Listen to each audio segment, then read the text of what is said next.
Hey pilots, DrainMan here, and today I have got a very special video. In today's video, we're going to be checking out something pretty unique now that we're in this HD world. Back when we were in analog, I mean, it was still unique, but it had its place in the world because we're flying with analog feed. The feed is, fuzzy as it always was. But if you wanted to record DVR, you were forced to get whatever you got right out of the goggles. Well, Runcam, in all of its glory, came out with this awesome thing called the Runcam Split.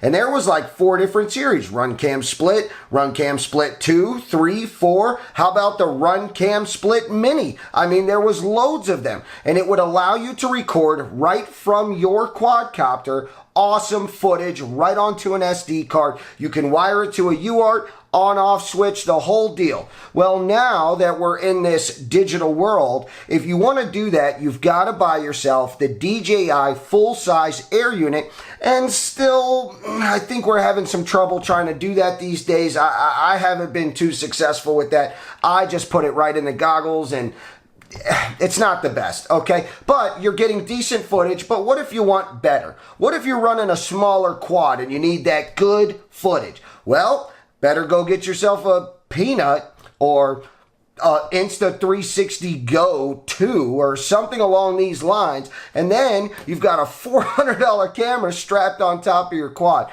So this is awesome because now Runcam has made the Runcam Split HD for our new digital world. Let's go!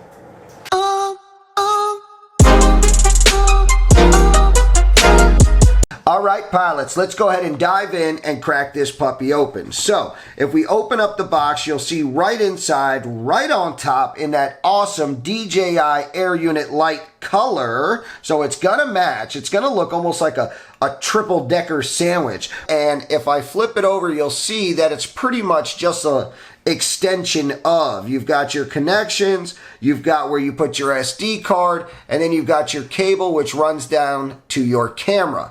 Now, some pilots may see this as a downside, and it just very well might be a downside, and that is you are forced to run the Runcam Split HD camera.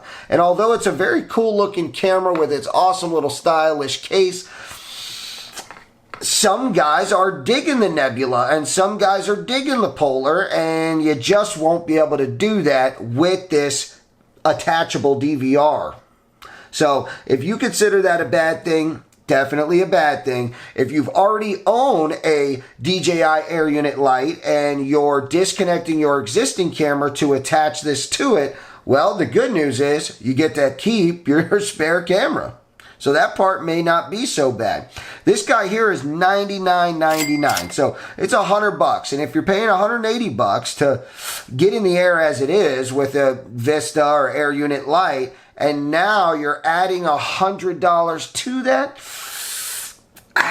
I don't know. I'll let you be the judge of that as we move along. But I will tell you, you can purchase for $169.99. You get the whole setup. You're getting yourself this guy right here. And I've got a review on it. And it's this bad Mamba Jamma right here. And that is the Runcam Link, basically. It'll come without this camera. It will come with that attached and connected and ready to go. That's pretty awesome for the same price as a full Vista.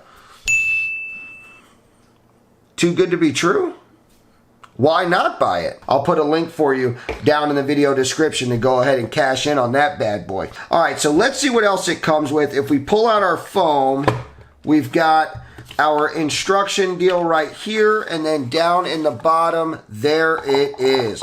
So you've got mounting hardware, and this mounting hardware I'm going to call to be pretty dang important. And the reason why is because if you're mounting a Vista or a DJI Air Unit Lite, you are going to need screws that are long enough. So this guy here should give us enough length to pass through our new attachment and through our existing Vista or Air Unit light. Next up, we have our connectors. We've got a power cable right here, and this is going to be so that you can power this up. It does require additional power. You can't just power it from the power that it gets within, if that makes any sense, because you're going to connect your camera right here to the same place that the camera is. And you know what, we'll go over this together. So if we have our Air Unit light right here, and this is the Runcam link, what I'm going to do is disconnect this camera right here, this camera cable, and then I'm going to connect this camera cable in place of it.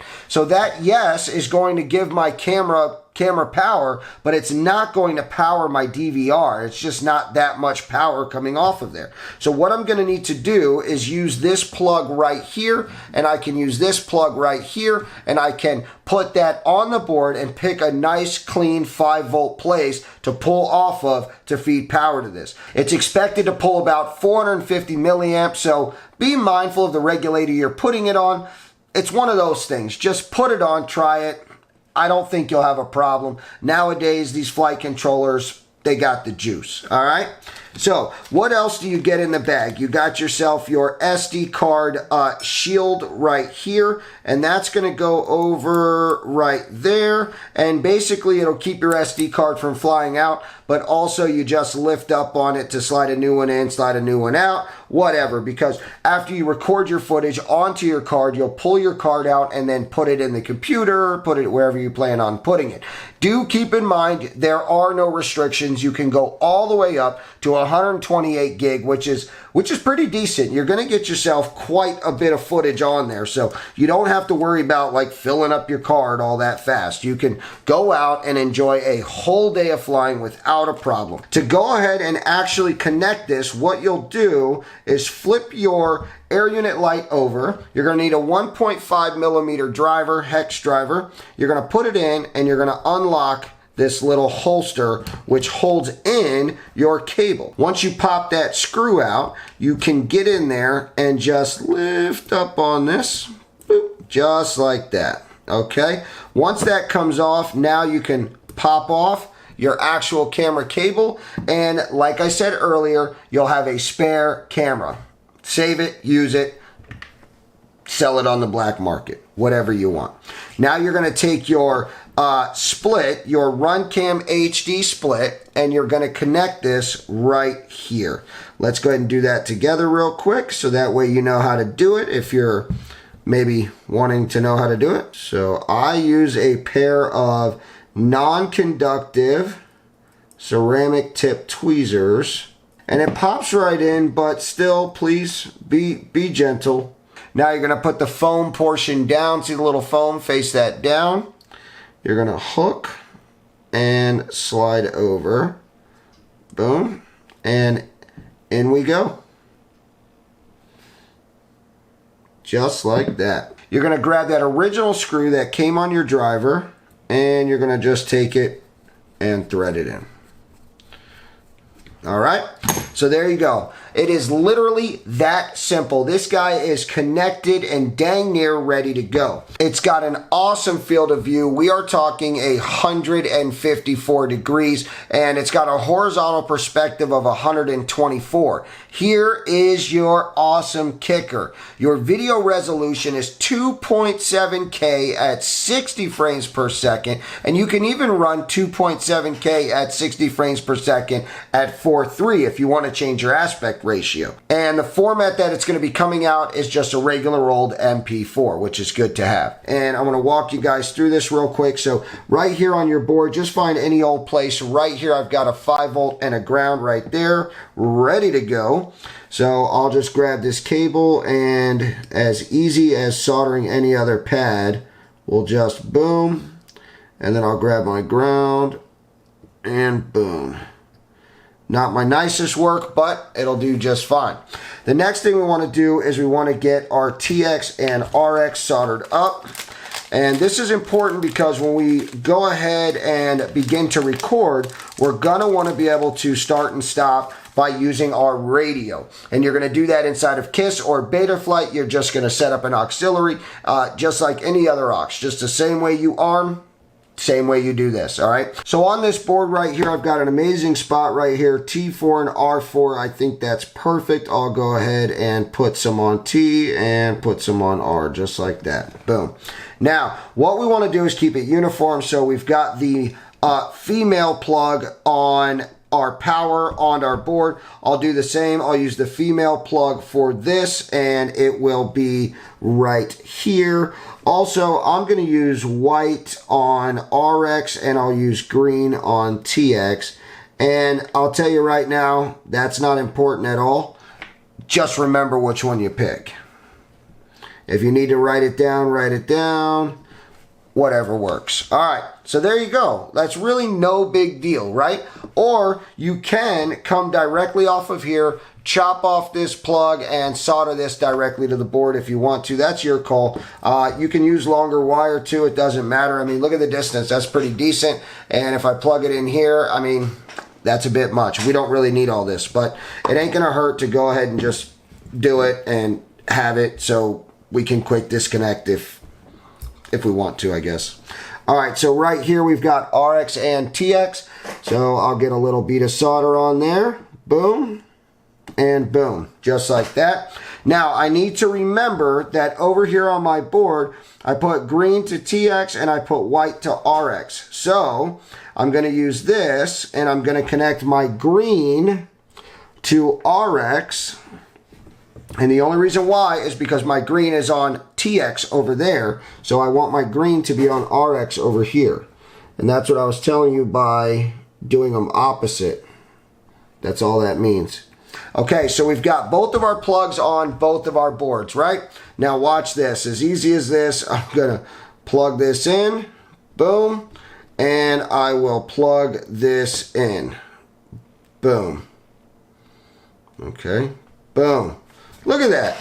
Tell me that wasn't easy peasy lemon squeezy. Huh? How awesome is that? So this is pretty sweet. The only thing left to do would be to take our SD card shield, and all it does is connect through those two holes right there, and then you can pop an SD card in, power this guy up, mount it, you're ready to go. Now, if you don't want to deal with this green and white wire going to the RX and going in a Betaflight and setting up an auxiliary and all that stuff, you don't have to do that. Right here on the side of the board is a on and off button, and it's very simple. A quick little short press will turn it on. A long press of 2 seconds will turn it off. You'll get a status light that's red, LED, that's always on. That lets you know that it's on standby mode. So super very awesome. You give a little double click of this button and you can switch modes. How cool is that? So you'll jump into your phone, download the Runcam app, and right from there you can generate a QR code and you'll just show the camera the code. All right, so if you're going through a firmware update, the status LED light will flash red and green to let you know at the same time.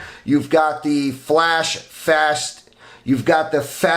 flashing red light to let you know that there's something wrong with your SD card. And you've also got a lens module. If you're getting a bad connection, you'll get a green light that's flashing pretty quickly, like every half a second or something like that. Now, over in your peripherals, it's very easy. You'll drop down to the UART that you went to. So we used 4. We would head over to 4 and we would just simply use the drop down and drop down to camera, in parentheses, Runcam. Hit save and reboot, and now you're on your way. All right, then you'll head over to the modes tab inside of Betaflight. Drop down till you see where this guy registers. Go ahead and flick your switch, put it in auto, pick the auxiliary you put it to, whatever you want.